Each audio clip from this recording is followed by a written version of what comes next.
We are joined now by Dan Jackson, the head football coach at South Dakota State. Coach, how we doing this morning? I'm doing really well. I didn't know you guys had superstar Shane over there at Hurrdat with you, so I was fired up when he made the call. We go way back. Listen, So. you've known me for over 15 years. You know I'm not going anywhere without Shane.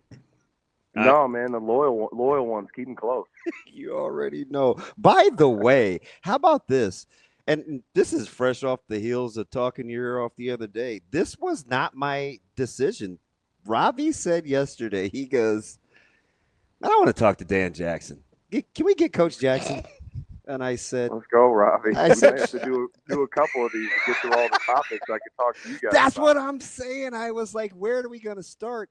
And this was not DB. This dude just rattled off like 7 things he wants to talk to Coach Jackson about. Well, there's a lot to get into, Coach. So I'm fascinated because we've been talking a lot, obviously transfer portal and stuff like that around here, and we're trying to figure out, for all of the negatives and things that it can carry for, guys that get stuck in the portal and guys getting bad advice from certain people, at some point that's going to benefit one ecosystem in college football. And I think potentially one of those might be at the FCS level where you guys are. So I've been really curious what it's been like for you to navigate the portal as a team in the FCS level, where I would imagine you have access to certain types of players that maybe you've never had access to before. Is that accurate? Yeah, I think the transfer portal can be a positive for anybody that views it as a positive, and it's going to be a negative for anybody that takes that type of approach. I mean, for us, regardless whether it's South Dakota State or anywhere, the things that I think are critical in the portal is, first, you got to earn the trust of your current team and players. And when you have their trust in belief and they know that you love them, then they communicate with you. And when they communicate with you, you have the ability to help navigate the new world of college football, and they're going to listen to you. No different than if you were raising a teenager, right? You want a teenager that's going to trust you as a parent and come to you when they need something. It's the same thing as a coach. And so, the transfer portal starts for me with just retaining your team. And we're going to have some of the best players in the country that everybody wants. I think that's awesome, but we can develop a culture and communicate and help them navigate so they don't get caught up in things that aren't real or things that can hurt them and harm them. And then you also have to give them the truth when sometimes, if it makes sense for them to transfer, if it makes sense, you got to walk them through. Each person has their own individual things in their life, no different than helping Andrew Marshall get his way to Lincoln last year. I'm going to tell them the exact truth on what I think is best for them as a human being. And then when you do that, you're able to retain your team. But for us, I would say, to not go too long on it, the unique things for FCS level is Division II players can go into the portal when their season ends, which is great. And then in December, we are not in a dead period like the FBS. So the best players in Division II go into the portal. We have a month to recruit them and trip them and get them. They're smart enough to not want to wait till the January chaos, so you can get a lot of those guys locked in. And then in January, you could be selective. And I'm only going to take Power 4 kids that I know, at the end of the day. If I have a relationship with them and I believe in them, I'll take them. So that's our approach. It's amazing, too, because you threw me for a loop when you mentioned Andrew Marshall, because I'm going to ask you something else here if Ravi will give me the floor to ask back-to-back questions. I'm very selfish and defensive of you and saying that's my guy, but Ravi was the one that has 1,000 questions. So I'm going to ask 2 in a row here. You mentioned guys like Andrew Marshall. You spent time at Idaho. You did what you had to do at UNI. You spent time at Vandy. There's lots of takeaways and stops of coaches you met. We were talking about Kalen DeBoer and your ability to just, I was talking to Coach DeBoer and he said, and I'm like, oh my gosh, this is the things that he's capable of given your journey of development as a head coach. You've been a ton of places with a lot of good people. When you're looking at guys, did you ever think you'd be in a position where, the Andrew Marshalls, or most recently, you and I were talking about McDougal, right? He's a huge Dan Jackson fan. And one of the first calls that he broke off was to Coach Jackson about his plight. Do you like the duality of letting guys know what's best for them in removing yourself from the equation? Because it'd be easy to be selfish if you're not self-aware. No, I agree with you. I think that, when you're dealing with people, whether it's your assistant coaches or players, you got to look at it from their lens, and you have to remove yourself from a decision, that they're making, and understand and hear them out on where they're coming from. And, these days there's I'm really protective of our players, and they know that, but it isn't because I just want to win the national championship here, or because I'm going to blindly tell them that this is the best option for them all of the time. I'm going to evaluate their situation. I'm going to hear them out and listen to them.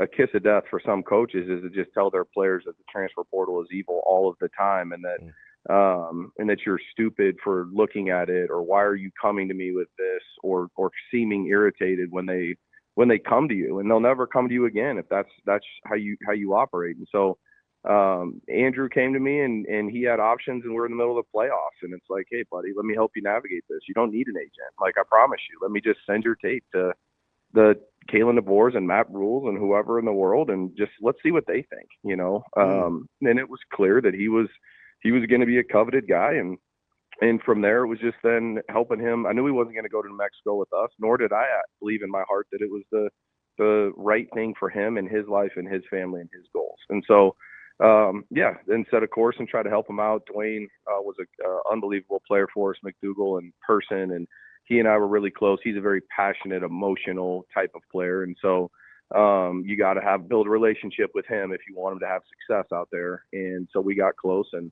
I love staying in contact with guys once I'm done coaching them as well. I'm going to come down in Nebraska and recruit at the end of next week, and I'll ask Coach Rule's permission, but I may need to take Andrew to lunch and just catch up with him. So treat people the right way, and give them good, honest advice. And I think what you'll find is more often than not, they'll stick with you because they are afraid of losing that.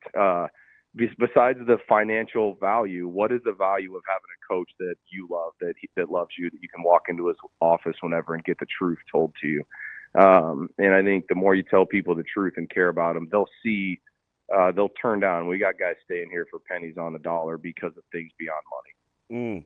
Impressive. I was obviously with because I think I was talking to you real time, Coach Rule, on Friday, and he has a ton of respect for you. So I think anything you ask him, he's gonna be all in. I got a chance to kill a couple of birds with one stone, being at Lincoln Lutheran watching Ashland Greenwood. You mentioned being up here to recruit. You have, wherever you've been, you kind of have this thing where even I would like, hey man, go spend as much time around Coach Jackson as you can. It doesn't matter.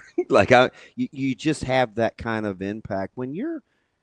Has it changed for you between you and I and Vandy, and you were at SDSU with Stig before when it was his program, to Idaho, to spending time with Eck briefly in New Mexico? Like, has your eye changed, or is there still the same non-negotiables when you're recruiting?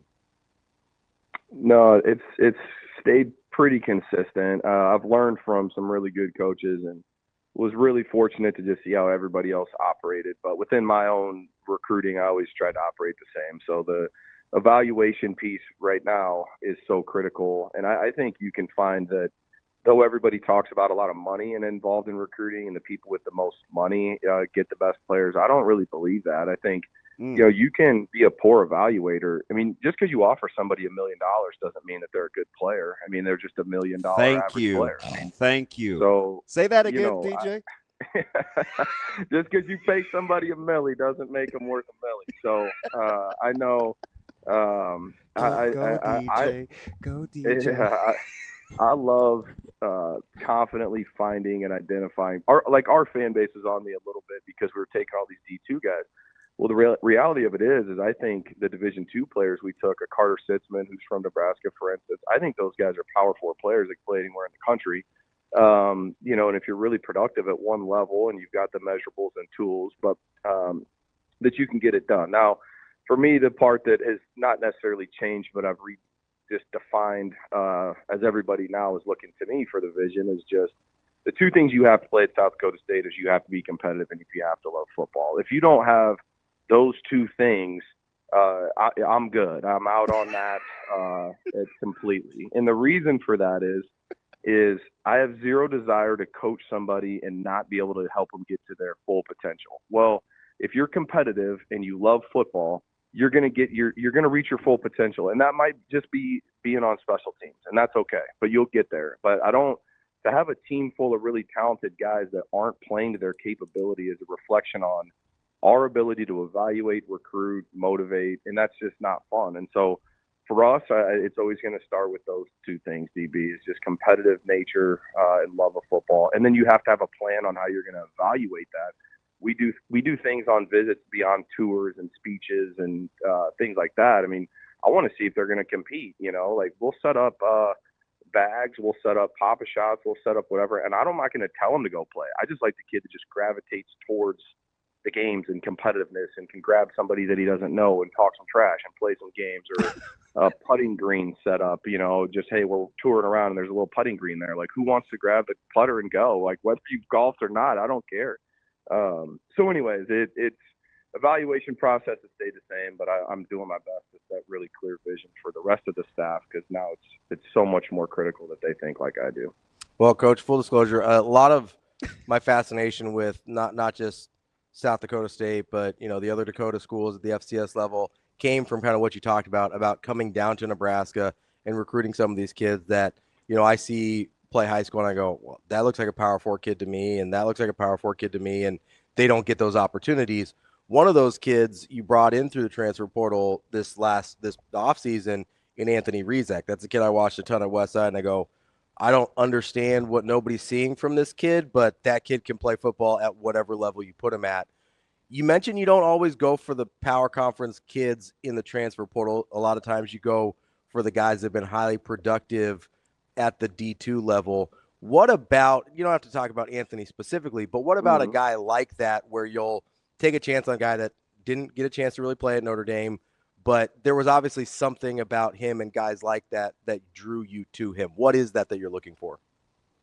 Yeah, I mean, and I'll get to Anthony, but I would say Alex Bullock, right? I mean, I recruited Alex when I was here in the past and he was coming out of high school, and he, even as a high schooler, was so dialed in and focused and motivated and driven that it drew me to him. And I wanted him to get into South Dakota State originally, and I ended up leaving, and he ended up getting the opportunity in Nebraska. But a kid like that, though Alex did have some production in Nebraska, and I believe he was actually a captain at one point, those are the type of guys that I would be looking for in the from a Power 4 level, that I know the fire that lies inside them, and I just need to reignite it. And so Rizak is one of those guys. And though I don't have PFF film to go off of, I know everything that's inside that kid, from his heart, from his competitive nature.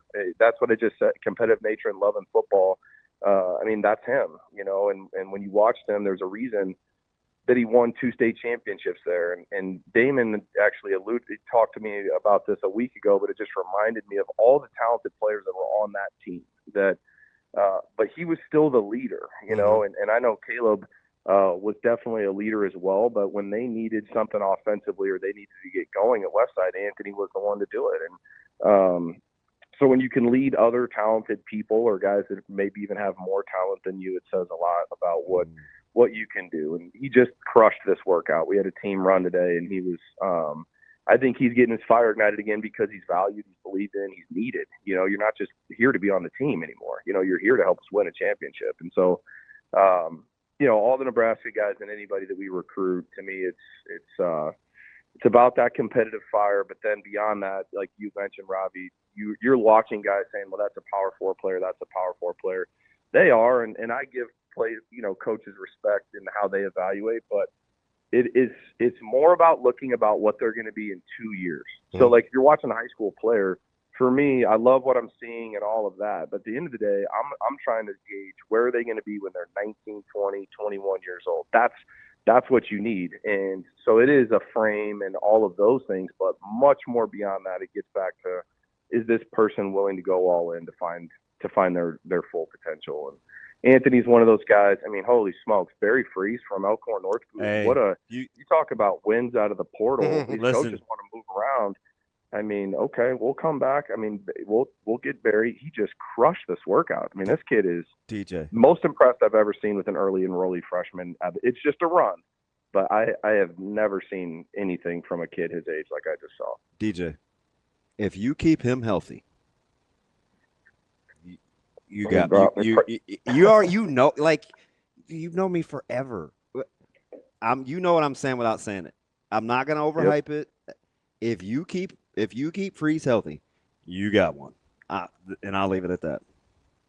Yeah, his heart. I just you see 6'4", 225. That's not hard to see, but he loves killing people. Yeah, he's violent, and he was taking pride in beating some of these older guys in this conditioning that we just did, and for a guy to just not be shy and timid and try to just fit in.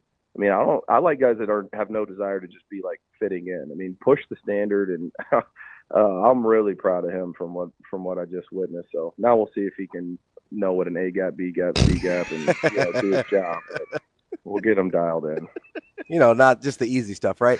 Yeah. Coach, you mentioned we've been talking about this a lot as it relates to basketball players, but you mentioned it there with Anthony, and it's kind of talk to me about how much change you see in guys when they're finally given an opportunity with a program or a coach that believes in them and their ability, and how much just that, you take a guy, like a raw specimen like Barry Freeze or whoever else, and you say, okay, now I inject them with they know I believe in what they're capable of.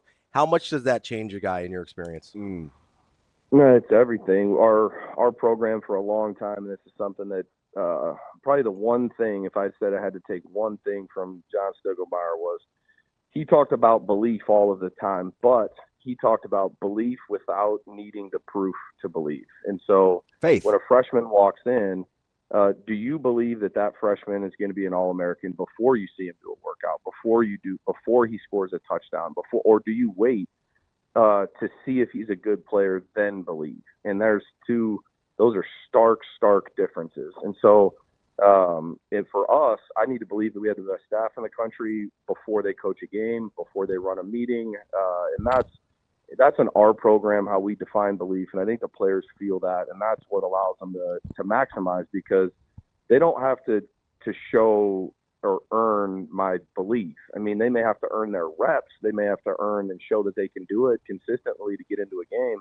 But when they walk in the door, they know that they're believed in instantly, and you have to show it to them daily. And you got to love on them and hug them up. But they're going to have bad days. They're going to have ups and downs and all of those things. But when your belief doesn't waver during their bad days, then it just can build so much confidence. I would flip it. I mean, football is no different than anything else. I mean, have you ever worked a job where you felt, your boss or whatever, or all the employees didn't feel believed in? Well, yeah, you didn't get the best out of that person or yourself.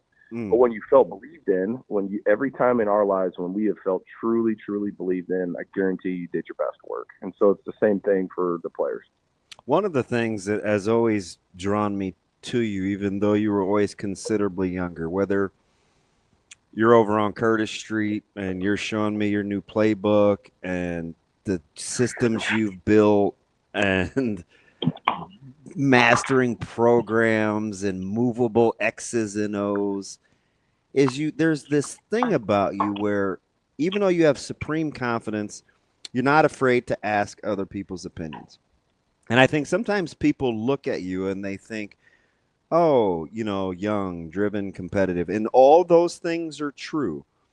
But how much of it would you tell people about, you were a couple of hours away potentially from coaching at Nebraska. You had a choice to make at Vandy. You had a choice to stay at New Mexico or to go to Brookings. Like, you've had some tough decisions to make that some may seem as risks, but you looked at it as, I'm going to get some input, rely on some guys, trust my gut, I'll go from there. Like, it hasn't always been super smooth sailing, How have you No. collected the data to make you better today so we hear what we're hearing now when everybody's falling in love with the words that you're saying? Yeah, I think, I'm always going to go with my gut, but at the same time, I'm smart enough to know what I don't know, and that there's people that have lived this journey before me, and you got to get their opinion. And a unique story, though, I guess it would be a time that I didn't listen, is we had just taken the New Mexico job, and Idaho was asking me to stay to be the head coach there. And I talked to Clark Lee at Vanderbilt, and Clark's like, Dan, take the job. You've meant to be a head coach. I talked to Stiggs. Hey, Dan, take the head coach. Take the job. You're meant to be a head coach. I talked to Lamonji. I talked to Hammock, and Hammock said, in his way, get your ass in there and take this job. So anyways, but I did. I put a lot of thought in it, and I didn't. I do have faith, and I believe that there was, though I've wanted to be a head coach, I wasn't going to be selfish in that moment. I wanted it to be with the right people at the right time, and somewhere that I could still grow and be really, really pushed. And so, but I knew when I took the New Mexico job that we were going to attack it full steam ahead. We were going to win for a couple of years, and we were going to be out. And that wasn't driving me anymore. So I think just through relationships and trusting my gut, what I've found is that going somewhere, and if the motivator is to win and get another job, that's great. And I don't fault anybody for that, but that's no longer my motivation. My motivation and the things that get me up in the morning is seeing the kids' faces, helping them through hard times, dealing with confrontation on staff, creating confrontation on staff so we can get better. And just being able to think outside the box. And it really got me back to when I was at Burke with you and those things. None of us were taking the $600 a season paycheck at Burke for the money. We were doing it because we loved the kids. And, the amount of times that you, me, and Paul were like the only guys in the weight room with these guys or picking kids up at 5 a.m., no one's doing that for the money. So to get back here and to be doing it for something that's much, much bigger than a paycheck, feels good. And lastly on that is to me, being growth mindseted and getting out of your comfort zone and it may be easier to go be the D coordinator right now. You just did this, you got some players, you're going to win, you're confident in that. You've never been a head coach. There's a fire going on right now in Brookings. Well, there was nowhere else I wanted to come and put the fire out than here. So, trust your gut, be growth mindset. Those are things that my dad probably instilled in me as well. So, Shane, we're not on the clock yet. Can I ask a couple more questions, please? We got Cynthia at 9, but yeah. All right. I'm going to get you out of here on this, Coach Jackson. Yep. There's two things in particular that I think are really, really interesting. Number one, again, you spent a full day interviewing in Nebraska. We were lobbying for that special teams. It didn't happen. You got to keep it pushing. You're with a great coach in Coach Eck. You've got a really good opportunity. I think I'm talking to you before you board the flight to Brookings that day. Does it make it, going through things like that, does it make it easier to talk to your guys about decision making, long run, counting fast dimes versus slow nickels? Yeah, 100%. That's actually one of my top things in recruiting when I talk to kids is just, when you've been in the MAC and then you've been in the Mountain West and you've been in the SEC, it just is going to give you a little more credibility when I talk to those guys about what those experiences are. So whether you're a player on our team or somebody I'm recruiting, is like, look, this is what we're going to provide you at South Dakota State. Very clearly, black and white, this is what it is. You can develop into the best player you can be. You can win national championships. You can play in the NFL. Here's all the evidence. I'm not just saying it. Here's the 11 guys on 53-man rosters. Here's the national title rings. And then above that, I can provide most of the Power 4 resources that you get at any of these places, whether it comes to food or nutrition or a sold-out crowd or whatever.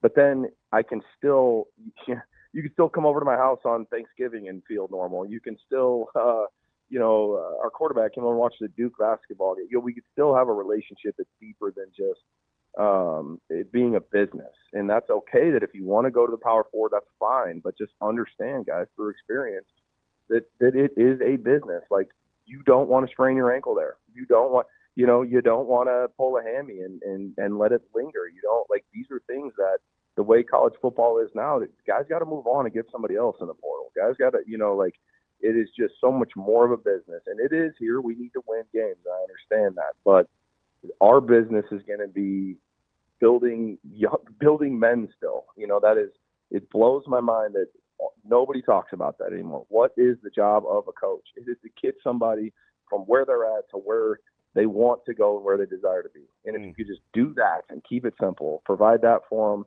yeah, I certainly talk to them and I give them the positives of playing in the SEC, and here may be some things you need to look at. Same thing with the MAC or the Mountain West or wherever it may be. And then I at least feel good if they don't pick us because I gave them all the information. Hey, you made your decision, you know, but I'm not going to allow you to go through this process and make a decision based on what you see on Twitter or the letter B instead of the letter C, FBS and FCS. I mean, I actually would rather be on our side of it most of the time. So yeah, definitely, you know, the experiences shape you and the players listen to you a little bit more. It's same thing, no different than you're going to listen to somebody, DB, that's had a lot of success or been a life experience. I mean, shoot, man, I listened to you when I was a young guy. I talked to our FCA last week. I mean, you were the first person that drugged me to church, and we're going to what is now Love Church in a middle school thing, you know. I mean, I didn't know, but what did I need to do? I needed to surround myself with people that did know and trusted them. So more experience you got, the more they trust you.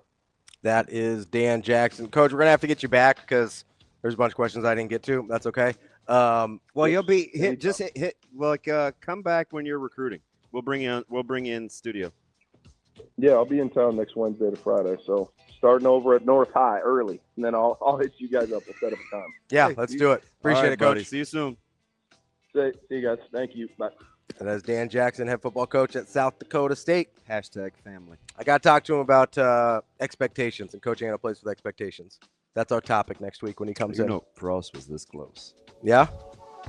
Well, maybe for the better.